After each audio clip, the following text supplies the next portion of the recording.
ప్రభువు పేరిట మీ అందరికీ ఈ రాత్రి కాలపు శుభములను వందనములను తెలియజేయుచున్నాను. ప్రియులారా, ఈ రాత్రి పరిశుద్ధ లేఖన భాగమును మనము చదివినట్లయితే, అతిక్రమములను దాచిపెట్టువాడు వర్ధిల్లడు, వాటిని ఒప్పుకొని విడిచిపెట్టువాడు కనికరము పొందును. సామెతల గ్రంథము 28వ అధ్యాయము 13వ వచనము. ప్రియ సహోదరి సహోదరులారా, మన జీవితాలలో ఎదుగుదల ఎందుకు ఆగిపోతుందో మనం ఎప్పుడైనా ఆలోచించామా? ఎందుకు ప్రార్థనలు ఉన్నా, వాక్యమున్నా ఆశీర్వాదాలు కనిపించడం లేదు? దేవుని వాక్యము స్పష్టముగా సెలవిస్తుంది, అతిక్రమములను దాచిపెట్టువాడు వర్ధిల్లడు, వాటిని ఒప్పుకొని విడిచిపెట్టువాడు కనికరము పొందును అని. ప్రియులారా, మనుషుల ముందు మంచివారిలా కనిపించవచ్చు, కానీ దేవుని ముందు దాచిపెట్టిన పాపము మన ఆత్మీయ వృద్ధిని ఆపేస్తుంది. దేవుడు పాపాన్ని దాచుకోవాలని కాదు, దాన్ని ఒప్పుకొని విడిచిపెట్టాలని కోరుకుంటున్నాడు. ఈ రాత్రి దేవుడు మనలను తీర్పు తీర్చడానికి కాదు, కనికరముతో పునరుద్ధరించడానికి మాట్లాడుతున్నాడు. దాచబడిన పాపము నుండి విముక్తిని పొందితే నిజమైన ఆశీర్వాద జీవితము ప్రారంభమవుతుంది. ప్రియులారా, ఈ నూతన సంవత్సరములో అందరూ వర్ధిల్లాలి. ఈ సంవత్సరములోనైనా నేను గొప్పగా మారాలి, మంచిగా ఉండాలి, నన్ను హీనముగా చూసిన వారికి బుద్ధి చెప్పేలా నా బ్రతుకు మారాలి, మంచి ఉద్యోగము తెచ్చుకోవాలి అని ఇలా ఎవరికి ఉండే ఆలోచనలు, కోరికలు వారికి ఉంటాయి. ప్రతి సంవత్సరము మొదటన అందరూ అనుకునేది ఇదే. ఈ 2026లో కూడా అనుకుంటారు, నేను మారాలి, నేను ఇలా ఉండకూడదు, ఆత్మీయముగా ఎదగాలి, ఆరోగ్యముగా ఉండాలి, ప్రశాంతముగా ఉండాలి, అన్ని విషయాలలో వర్ధిల్లుతూ ఉండాలి, ఇలా అనుకుంటూ ఉంటారు. కానీ చాలామంది విఫలమైపోతూ ఉంటారు కదా. 99% మంది అనుకున్నట్లుగా జీవించలేరు. ఈ రాత్రి వాక్యము సెలవిస్తుంది, అతిక్రమములను దాచిపెట్టువాడు వర్ధిల్లడు, వాటిని ఒప్పుకొని విడిచిపెట్టువాడు కనికరము పొందుకుంటాడు, అనగా వర్ధిల్లుతాడు అని. అవును ప్రియులారా, ఒక వ్యక్తి భారతదేశం నుండి వేరే దేశము వెళ్ళాలని అనుకున్నాడు. అయితే విమానము ఎక్కే ముందు తీసుకోవలసిన జాగ్రత్తలలో పొగ తాగరాదు అని రాసి ఉంది. అయినా సరే ఆ వ్యక్తి ఎవరికి కనపడకుండా దాచుకోవచ్చులే అని అనుకున్నాడు. కానీ చివరకు భద్రతా సిబ్బంది తనిఖీలు చేసినప్పుడు ఆ వ్యక్తి దొరికిపోయాడు. ప్రయాణము ఆగిపోయింది. ప్రియులారా, మనము కూడా చాలాసార్లు ముందుకు వెళ్ళాలి అని అనుకుంటాము. అయితే ముందుకు వెళ్ళాలి అంటే కొన్నింటిని విడిచిపెట్టాలి. వాటిని మనతో పాటు ఉంచుకోవద్దు. అది కోపము, ద్వేషము, ప్రేమలేనితనము, సమయ పాలన, చెడు సహవాసాలు, చెడు అలవాట్లు, ఇలా ఏవైనా కావచ్చు. వాటిని లేవు అని చెప్పుకొని విడిచిపెట్టాము అని మరలా వాటిని దాచుకొని వాటిని వదలకపోతే జీవితంలో ముందుకు వెళ్ళలేము. ప్రియ సహోదరి సహోదరులారా, ఈ లోకములో అందరూ చేస్తున్న తప్పు అదే. మన తప్పు వల్లే ఈ రాత్రి ఈ వాక్యము వినుచున్న నీవు ఎదగలేకపోతున్నావు. యేసయ్య దగ్గరకు ఒక యవ్వనస్తుడు వస్తాడు. అతడు అడుగుతాడు కదా, యేసయ్య, నేను నిత్య జీవమునకు వారసుడిని కావాలనంటే ఏమి చెయ్యాలి అనంటే, అతని ఆసక్తి ఏంటంటే, నేను కూడా యేసు క్రీస్తు ప్రభు చెబుతున్న ఆ నిత్య జీవములో యుగయుగాలు ఉండాలి, సంతోషించాలి అని. మంచి ఆలోచనే కదా. అయితే ప్రభు ఒక జాబితాను చెప్పాడు. ఆ జాబితాలో ఉన్నవన్నీ నేను చేస్తున్నాను అని ఆ యవ్వనస్తుడు చాలా ఆనందముగా చెప్పాడు. అప్పుడు యేసయ్య అంటాడు కదా, అన్నీ బాగానే ఉన్నాయి, కానీ ఒకటి కొదువగా ఉందయ్యా. ఆ ఒకటిని నువ్వు తీసివేసుకోగలిగితే ఖచ్చితంగా నువ్వు నిత్య జీవానికి వారసుడవుతావు అని అన్నప్పుడు ఆ ఒకటిని ఆ యవ్వనస్తుడు తీసివేసుకోలేక అక్కడ నుండి వెళ్ళిపోయాడు. ఆ ఒక్కటి ఏంటి అని అంటే, డబ్బుపై ఉన్న వ్యామోహము. అది తీసివేసుకో అంటే, అమ్మో అది తప్ప ఏదైనా అడగండి చేస్తాను అన్నట్లుగా ఆ వ్యక్తి వెళ్ళిపోయాడు. ఈ రాత్రి ప్రియ సహోదరి సహోదరుడా, ఆ యవనస్తుని వలె మనము కూడా ఉన్నాము.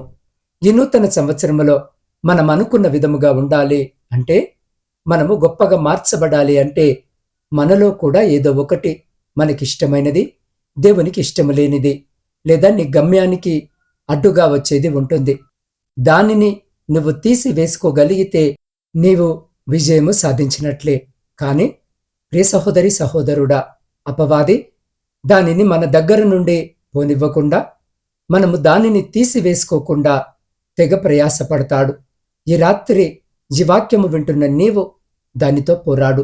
ఆ ఒక్కటి నీలో ఉన్న అసూయ కావచ్చు, నీలో ఉన్న బద్ధకము కావచ్చు, నీలో ఉన్న గర్వము కావచ్చు, నీకు నీ కుటుంబంపై ఉన్న అమితమైన ప్రేమ కావచ్చు, నీ యొక్క సోమరితనము కావచ్చు, నీవు నివసిస్తున్న పరిసరాలు, నీవు స్నేహము చేస్తున్న స్నేహితులు, ఇలా ఏవైనా కావచ్చు. వాటి వలన నువ్వు ముందుకు వెళ్ళలేకపోతున్నావని, ఆగిపోతున్నావని గ్రహించాలి. దాన్ని దాచిపెట్టుకొని నీలో ఈ లోపము లేదని, నాలో ఇలాంటిది లేదని అనుకొని వేరే వారిని మోసము చేయాలని చూస్తే వారు మోసపోవడము ఏమో గాని నిన్ను నీవే మోసము చేసుకుంటున్నావు. కాబట్టి ప్రియ సహోదరి సహోదరుడా, అతిక్రమమైనది ఏదైతే నీలో ఉందో అది ఉంది అని ఒప్పుకోవడం మాత్రమే కాదు, దాన్ని విడిచిపెట్టి జీవించగలిగితే, దాని నుండి నువ్వు దూరము అవ్వగలిగితే ఖచ్చితముగా ఈ 2026లో నువ్వు అనుకున్నది సాధించి తీరుతావు, వర్ధిల్లుతావు. కాబట్టి నా ప్రియ సహోదరి సహోదరుడా, ఒక్కసారి ఈ రాత్రి ఈ వాక్యము వినుచున్న మిమ్మల్ని మీరు పరీక్షించుకోండి. ఇన్ని సంవత్సరాలుగా ఎందుకు నేను అనుకున్నది చేయలేకపోతున్నాను, దానికి కారణము ఏంటి, ఏది నన్ను ఆపుతుంది అని దేవుని యొక్క సన్నిధిలో ఒక్కసారి పరీక్షించుకోండి.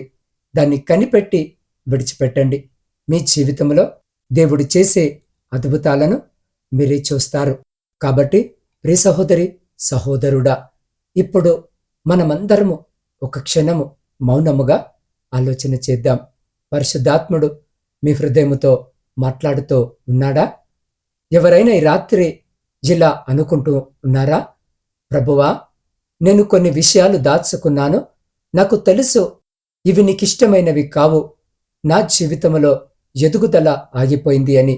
ప్రియ సహోదరి సహోదరుడా, ఇది సిగ్గుపడే సమయము కాదు, ఇది కనికరము పొందే సమయము. మీరు ఈ రాత్రి ఉన్న స్థలములోనే మీ హృదయాన్ని దేవుని ముందు తెరవండి.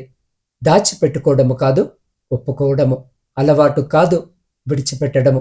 మీరు మీ చేతిని పైకెత్తి లేదా మోకరించి మీ హృదయంలో ఈ విధముగా ప్రార్థన చేయండి. ప్రభువా, నేను దాచుకున్న ప్రతి అతిక్రమాన్ని నీ ముందు ఒప్పుకుంటున్నాను. నన్ను శుద్ధీకరించయ్యా, నన్ను విడిపించు తండ్రి. నీ కనికరముతో నా జీవితాన్ని ఈ నూతన సంవత్సరములో కొత్తగా ప్రారంభించు తండ్రి అని ప్రార్థన చేయి. దేవుడు వాగ్దానము చేస్తున్నాడు, దాచినవాడు వర్ధిల్లడు, ఒప్పుకొని విడిచిపెట్టినవాడు తప్పకుండా కనికరము పొందుతాడు అని. ఈ రాత్రి ఈ వాక్యము వినిచిన మీ జీవితంలో కనికరముతో నిండిన కొత్త ఆరంభము జరగాలని ప్రార్థనాపూర్వకముగా నేను కోరుకుంటూ ఉన్నాను. కాబట్టి రే సహోదరి సహోదరుడా, ఈ రాత్రి ఈ వాక్యము వింటున్న మీరు అలాంటి నూతన జీవితము, నూతన కనికరాన్ని పొందుకోవాలని ఆశ కలిగి ఉన్నట్లయితే ఈ క్షణము కళ్ళు మూసుకొని తలలు వంచి నాతో పాటు ప్రార్థనలో ఏకీభవించండి. పరిశుద్ధుడా, ప్రేమ నమ్మకము కలిగిన మా ప్రియ పరలోకపు పరమ తండ్రి, మీ శ్రేష్టమైన ఉన్నతమైన నామాన్ని బట్టి స్తుతులు, స్తోత్రాలు, వందనాలు. ప్రభువా, ఈ రాత్రి వాక్యము ద్వారా మీరు మాతో మాట్లాడారు. మీకే కృతజ్ఞత వందనాలు. అతిక్రమములను దాచిపెట్టువాడు వర్ధిల్లడు, వాటిని ఒప్పుకొని విడిచిపెట్టువాడు కనికరము పొందును అనే వాక్యము ద్వారా మీరు సూటిగా తేటగా మాతో మాట్లాడారు. అవును తండ్రి, యవనస్తుడు తన దగ్గరున్నటువంటి ధనాన్ని బట్టి అయ్యా నిత్య జీవానికి అర్హుడిగా కాలేకపోయాడు. అయ్యా, మాలో ఉన్న గర్వము కావచ్చు, మాలో ఉన్న కోపము కావచ్చు, అసూయ కావచ్చు, ఇంకా ఏదైనా తండ్రి చెడు వ్యసనాలు కావచ్చు, వాటన్నిటినీ ఈ రాత్రి మేము విడిచిపెట్టినట్లయితే మీ యొక్క కనికరాన్ని పొందుకుంటామని, మీ యొక్క కృపను పొందుకుంటామని, మా జీవితంలో మేము ఉన్నతమైన స్థానానికి వెళతామని వాక్యము ద్వారా సూటిగా తీటగా నాతో మాతో మాట్లాడారు. అవును ప్రభువా, మేము ఒప్పుకోవడమే కాదు కాని విడిచిపెట్టి అయ్యా ముందుకు వెళ్ళే వారముగా మేముండాలని తండ్రి మమ్మల్ని ఎంతగానో ధైర్యపరిచారు. అందుని బట్టి మీకే కృతజ్ఞత వందనాలు. అయ్యా ఈ రాత్రి వాక్యము విని ప్రార్థనలో ఏకీభవిస్తున్న ప్రతి ఒక్క బిడ్డ జీవితంలో వారి మీద ఏలుబడి చేస్తున్న ప్రతి క్రియ మీ పరిశుద్ధ నామములో లయపరచండి. అయ్యా ఎంతమంది బిడ్డలైతే ఆశ కలిగి మీ వైపు చూస్తున్నారో వారి ప్రతి అక్కరను ఆశను తీర్చమని వేడుకొనుచున్నాం. ప్రాముఖ్యంగా తండ్రి రాత్రి ప్రయాణము చేస్తున్న ప్రతి బిడ్డ ప్రయాణమును జ్ఞాపకము చేసుకొని తోడుగా ఉండమని వేడుకొనుచున్నాం. ఉద్యోగము లేని ప్రతి బిడ్డకు ఉద్యోగము దయచేయండి. వ్యవసాయదారులను జ్ఞాపకము చేసుకొని వారి సమస్తమును మీ కృపలో భద్రపరచండి. విద్యార్థులను జ్ఞాపకము చేసుకొని మంచి ఆరోగ్యము, జ్ఞానము, జ్ఞాపక శక్తి దయచేయమని వేడుకొనుచున్నాం. గర్భఫలములు లేక కన్నీటితో ఈ రాత్రి మీ వైపు చూస్తున్న ప్రతి బిడ్డ గర్భాన్ని ముట్టి ప్రతి బిడ్డకు గర్భఫలము దయచేయమని వేడుకొనుచున్నాం. ఆర్థిక సమస్యలు, అప్పుల భారముతో నలిగిన స్థితిలో మీ వైపు చూస్తున్న ప్రతి బిడ్డ జీవితంలో నుండి ప్రతి ఆర్థిక లేమిని, ప్రతి అప్పుల భారమును తొలగించి అయా ఆర్థిక సమృద్ధిని కలుగజేయమని వేడుకొనుచున్నాం. కుటుంబ పోషణకై కుటుంబాలను వదిలి దూరదేశాలలో ఉద్యోగాలు చేసుకుంటున్న ప్రతి బిడ్డని జ్ఞాపకం చేసుకోండి. అయా బిడ్డల పట్ల కనికరాన్ని చూపండి. ఈ నూతన సంవత్సరంలో వారి చేతుల కష్టార్జితాన్ని నా తండ్రి రెండింతలుగా చేసి ఆశీర్వదించి ప్రతి బిడ్డకు మీరు తోడుగా ఉండి వారిని వారి కుటుంబాలను మీ కృపలో భద్రపరచమని వేడుకొనుచున్నాం. సైన్యంలో ఉండి దేశాన్ని కాపాడుతున్న ప్రతి సైనికుని చుట్టూ మీ కంచె వేసి ప్రతి శత్రు, ప్రతి అపాయం నుంచి మీరు బిడ్డని కాపాడి వారిని వారి కుటుంబాలను మీ కృపలో భద్రపరచమని వేడుకొనుచున్నాం. మీ సేవకుల కొరకును సేవకురాండ్రు వారి కుటుంబాలు వారి పరిచర్య అంతటిని ఈ రాత్రి మీ పాద సన్నిధిలో పెట్టుచుండగా బిడ్డలను జ్ఞాపకం చేసుకుని ఆశీర్వదించండి. ఏ ప్రాంతంలో మీ పరిచర్య జరిగించబడటలేదో ఆ ప్రాంతాలకు బిడ్డలను బలపరిచి నడిపించి అనేకులు మారు మనసు రక్షణ పొందే కృపను దయచేయమని వేడుకొనుచున్నాం. దేవా, వృద్ధుల కొరకును వితంతుల కొరకును శ్రమలను అనుభవిస్తున్న ప్రతి బిడ్డ కొరకు ప్రార్థిస్తున్నాం. ఒంటరి జీవితాన్ని గడుపుతున్న ప్రతి బిడ్డ కొరకు ప్రార్థిస్తున్నాం. ఈ రాత్రి బిడ్డలకు మీరు తోడుగా ఉండమని వేడుకొనుచున్నాం. దేవ, సొంత గృహాల కొరకు ఆశ కలిగి మీ వైపు చూస్తున్న ప్రతి బిడ్డని జ్ఞాపకము చేసుకోండి. అయ్యా వారి కోరికను తీర్చండి. దేవా, వివాహాల కొరకు సిద్ధపడుతున్న వివాహాలు జరగక మీ సహాయం కొరకు మీ వైపు చూస్తున్న బిడ్డలకు కూడా కావలసిన సహాయం దయచేయండి. దేవ, ప్రపంచంలో శాంతిని సమాధానాన్ని కలిగించి విడిపోయిన విచ్ఛిన్నమైన ప్రతి కుటుంబాన్ని తిరిగి కట్టుమని వేడుకొనుచున్నాం. దేవ, ప్రాముఖ్యంగా రాత్రి ఆత్మీయ కుటుంబ సభ్యులందరినీ పాద సన్నిధిలో పెడుతూ ఉండగా ప్రతి బిడ్డ కోరికను, ప్రతి బిడ్డ వాంఛను, ప్రతి బిడ్డ ప్రార్థన విజ్ఞాపనను అయ్యా మీరు ఆలకించి అంగీకరించి న్యాయమైన ప్రతి కోరికను తీర్చమని వేడుకొనుచున్నాం.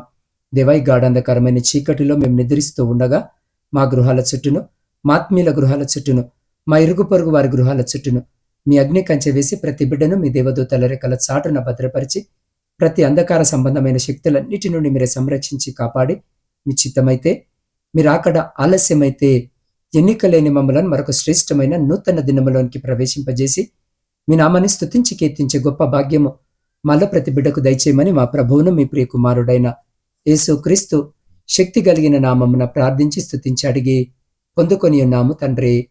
ఆమెన్.